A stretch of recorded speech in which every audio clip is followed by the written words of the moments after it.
TitleMatchNetwork.com. How did you wind up getting hired by Bill Watts? Through Lanza? Yeah. Okay. Yeah, Jack Lanza. I guess Jack called him up because when I got back there from Canada, Jack told me that there was a territory down in Louisiana that I want you to go try it. So Jack must have been good friends with Watts, and so I went down there and everything started rolling. How was Bill Watts as a boss? Well, he was a much, I grew up with all that hollering and screaming and, roughhouse and all that stuff, my dad. So he was nothing different to, as a boss. I mean, I just, I think he intimidated a lot of guys, and he had some, I respected the guy. I respected, just for what he's done and what he had and what he was doing. And he taught me a lot, and I learned a lot.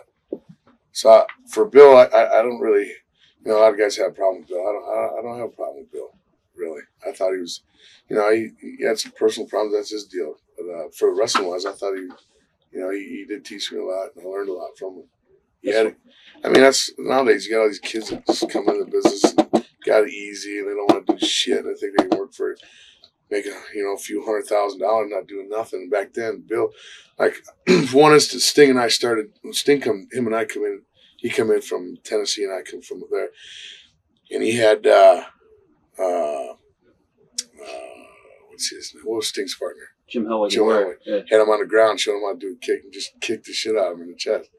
I mean, it was like that. Nowadays you do that to guys and they quit or do something. Right. Guys are just pussies now. I think a lot of them are.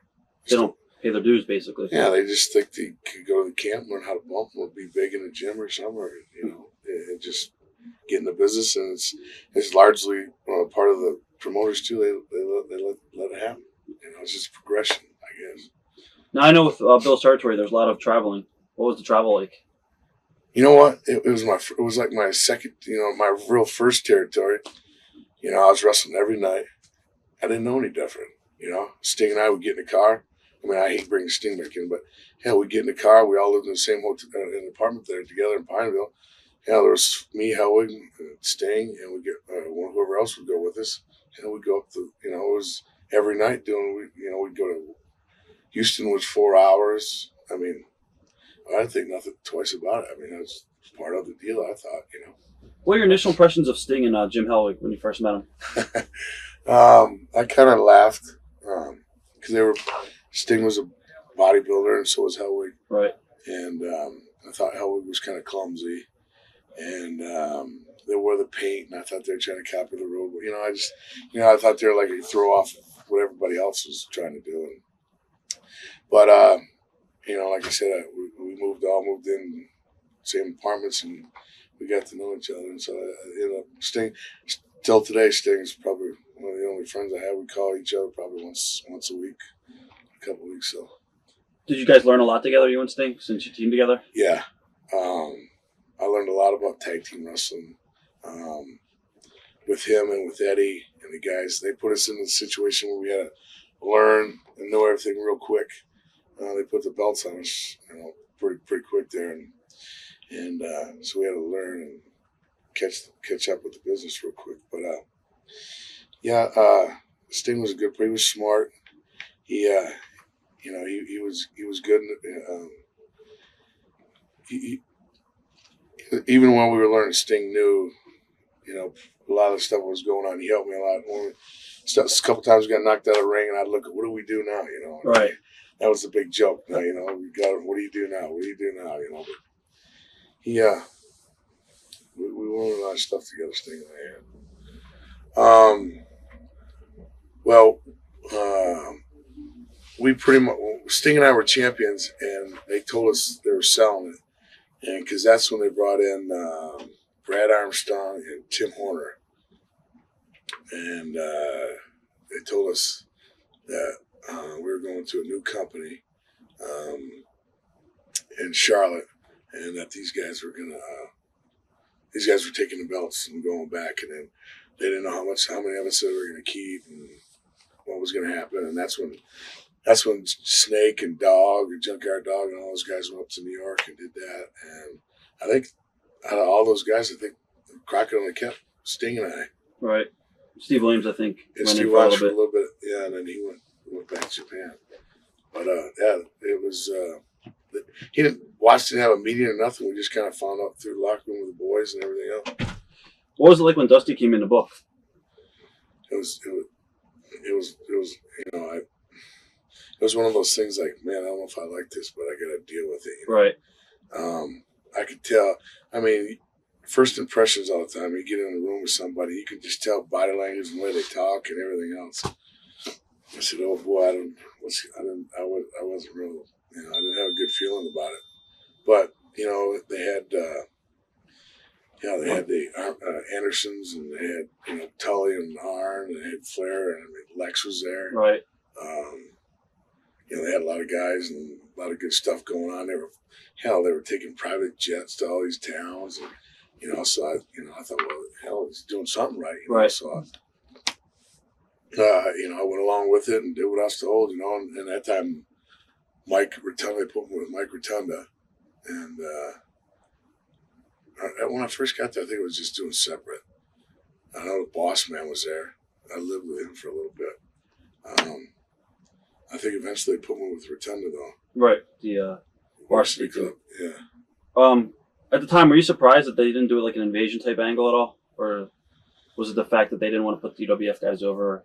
Yeah. On those guys. What I remember, they treated us like we were like B and C class kind of guys. That they were the main territory, and once again it was Dusty doing the whole thing. So it was like, we're taking over. This is it. This is what we're going to do, and that's it. And they treated all those guys. They were the top guys, and we were just the.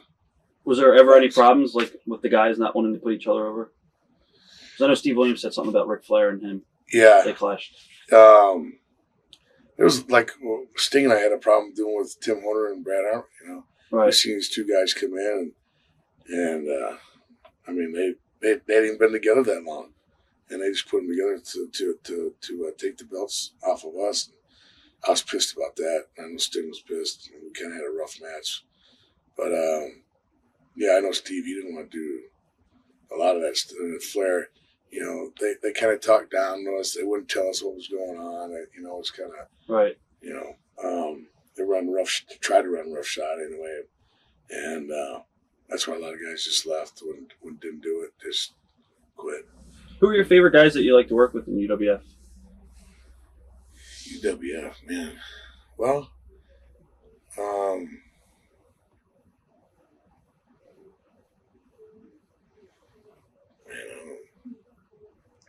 it's a long time. Huh. I mean, I enjoy working with Doc. For some reason, Doc sticks out a lot. I worked with Terry a lot. I worked with Chavo a lot. I don't know if they enjoy working with me. I know I see them every now and then. They tell me how stiff I was, how rough of a match it was, and everything. So I really didn't, know if it was good or bad, or if it was fun. But I enjoy working with Doc. I remember having fun with him because he'd always kind of, get me to calm down and stuff.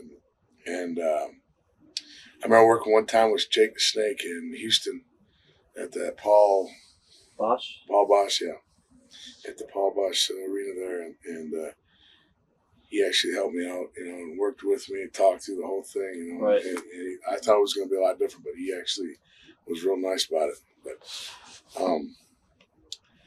as far as I can remember, that's Doc and guys like that. Any guys you didn't like working with?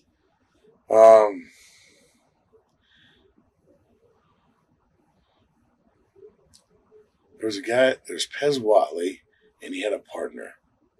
Tiger Conway? Huh. They were just difficult to work with. Right. Yeah. Them guys.